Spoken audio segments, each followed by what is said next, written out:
Tapi sebelum lanjut ke topik, gue ingin berterima kasih kepada kalian yang sudah mengklik video ini. Dan gue ingin minta tolong kepada kalian yang belum mensubscribe channel ini, agar dapat mensubscribe channel ini untuk mensupport kami dan dapat terus mengikuti updatean video kita setiap harinya. Menurut gue pribadi, kisah-kisah yang menakutkan bukanlah kisah horor hantu, melainkan kisah yang datang dari kenyataan.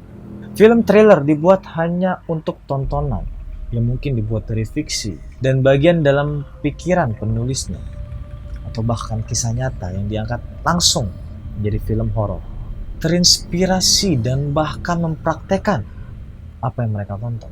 Jadi sekarang kita akan bahas beberapa orang yang membunuh karena terinspirasi oleh film yang bergenre thriller.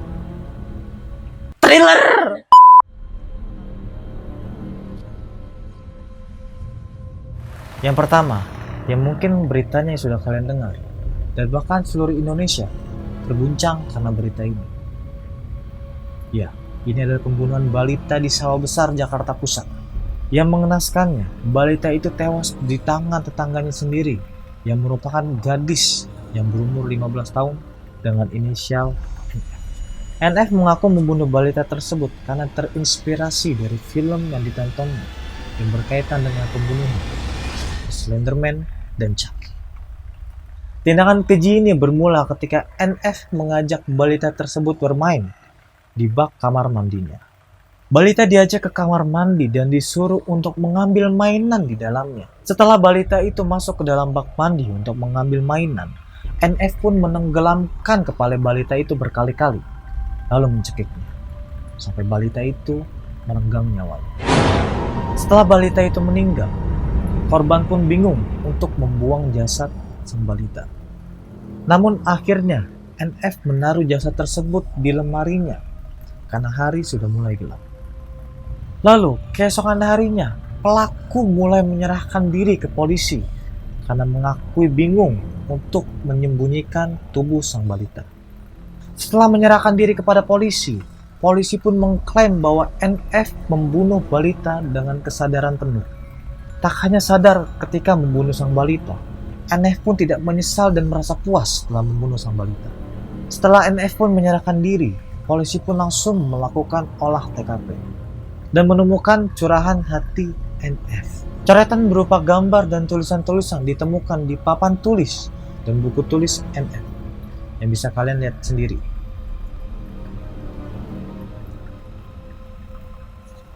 Pada coretan-coretan itu, polisi menyimpulkan bahwa NF adalah seorang yang cerdas. Apalagi dalam tulisannya, NF menggunakan bahasa Inggris yang sangat baik. Tidak lama kemudian saat polisi mengolah TKP, polisi pun menemukan jasad balita di dalam lemari NF. Dan hal yang menarik selanjutnya, polisi menemukan NF mengupdate status di Facebook yang mengatakan bahwa balita tak bernyawa itu masih di lemari bajuku. Banyak warga yang mencarinya. Pak RW selaku polisi dan Pak RT yang memeriksa rumahku seluruhnya tak ada satupun dari mereka yang menemukannya. Dan tak ada satupun dari mereka yang tahu bahwa aku adalah pelakunya.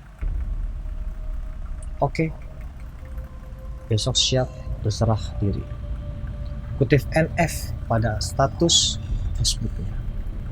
Status kedua berisi foto yang sepertinya diambil dari sudut pandang penumpang bagian belakang mobil. Foto itu memberikan gambaran ada dua orang polisi yang berada di depan mobil. Dan foto itu berisikan caption, "Pak Polnya baik, hehe." Gua gak tahu ada masalah apa di hidupnya sampai berani ngebunuh balita yang berumur 5 tahun dengan dalih-dalih terinspirasi oleh Slenderman, Chucky. Kalau emang sadis mah sadis saja. Kalau mau ngebunuh mah ngebunuh aja. Jangan pakai alas-alasan yang terinspirasi oleh film horor. Karena itu bisa mencoreng orang-orang yang suka film horor. Gak bisa.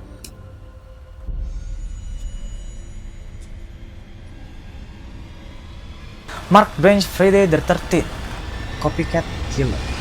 Siapa di antara kalian yang tidak tahu dengan karakter Jason yang mempunyai badan besar dan menggunakan topeng hoki dan membunuh para korbannya dengan sangat sadis? Pada 24 Oktober tahun 1988 di Greenfield, MA, Mark Branch adalah legenda urban seorang pembunuh yang terinspirasi dari film horor. Mengenakan Jason dari film Friday the 13th, dia dengan brutal membunuh Sharon Gregory. Tidak ada yang tahu dengan detail apa yang dilakukan oleh Mark Branch setelah dia memasuki rumah Sharon Gregory. Tapi setelahnya, memberikan petunjuk konteks yang sangat mengerikan. Kembar identik Gregory, Cheryl, melaporkan menemukan mayat saudaranya di bak mandi. Sharon memiliki beberapa luka pada bagian kepala, dada, dan perutnya. Polisi percaya bahwa Mark Branch menderita psikotik dan bingung terjebak di dunia fantasinya. Seorang penyelidik mengatakan bahwa Mark Branch mengira dia adalah Jason. Pada saat pembantaian itu, Mark Branch bekerja di toko grosir di mana dia dapat menyewa film-film horor sesuka hatinya. Ketika polisi menggeledah apartemen Mark Branch, mereka menemukan sebuah monumen atau pajangan yang sangat mengerikan. Mereka melaporkan menemukan 75 film slasher, 64 buku tentang pembunuhan, 3 pisau parang, dan 3 topeng hoki. Tidak lama kemudian Mark Branch diduga telah mengambil nyawanya sendiri atau melakukan bunuh diri.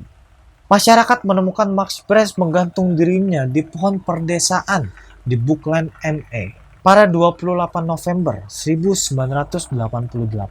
Tapi kurangnya laporan tentang penyebab pasti kematian menambah rumor yang mengatakan bahwa warga lokal yang telah menggantung Mark Branch karena ingin keadilannya sendiri. Jadi kalian percaya yang mana? Bunuh diri atau dibunuh dengan warga lokal? Who knows? It's urban legend.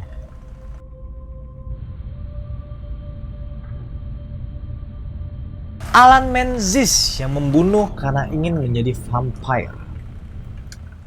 Pada tahun 2002, pemuda Skotlandia Fauldhouse, Lothian Barat, yang berumur 22 tahun dan bernama Alan Menzies, penggemar berat Queen of Damned, yang dilaporkan telah menonton film beratus-ratusan kali dan membunuh temannya sendiri secara brutal. Dan temannya tersebut bernama Thomas McKendrick. Menzies mengklaim bahwa dia dikunjungi oleh ratu vampir dari film Queen of Damned yang bernama Akasha. Akasha memerintahkan untuk membunuh seorang dengan imbalan akan diubah menjadi vampir dan diberi keabadian. Karena Alan Menzies sangat terobsesi dengan menjadi vampir, ia mengatakan kepada pengadilan, "Pada akhirnya aku tahu aku harus membunuh orang. Jadi jika aku tidak membunuh orang, aku tidak bisa menjadi vampir." Pembunuhan terjadi ketika McKendrick berkomentar merendahkan Queen of Damned. Menzies membentak McKendrick dan memukul 10 kali dengan palu, lalu menikamnya 42 kali. Setelah itu ia meminum darah McKendrick lalu memakan setengah tengkoraknya sebelum menguburnya di kuburan yang dangkal. Pada persidangannya, pengadilan diberitahu bahwa Menzies mempunyai reputasi menikmati kekerasan dan kesadisan. Dan ketika berusia 14 tahun telah dijatuhi hukuman 3 tahun karena sudah menikam murid sekolah lain. Alan Menzies pun dipenjara seumur hidup, meskipun akhirnya dia pun bunuh diri di dalam selnya pada tahun 2004. Nah, itu adalah cerita pembunuhan yang terinspirasi oleh film horor versi Kita Horor. Di luar dari terinspirasi oleh film horor, banyak psikopat-psikopat sadis yang membunuh orang karena mereka suka dengan membunuh orang tanpa berdalih terinspirasi oleh film horor. Tapi jangan gara-gara kasus ini lo langsung nyimpulin bahwa orang yang suka menonton film horor adalah psikopat. Contohnya gua adalah salah satu orang yang sangat suka dengan horror, thriller, bahkan gore. Tapi gue biasa aja tuh.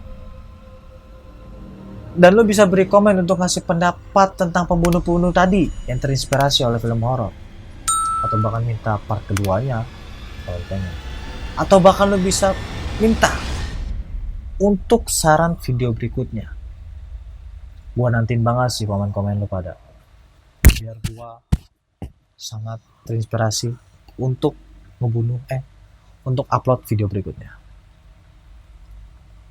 Sekian. Sekian gue Yoga dari Kita Horor. Assalamualaikum warahmatullahi wabarakatuh. Peace out. Tentang kematian.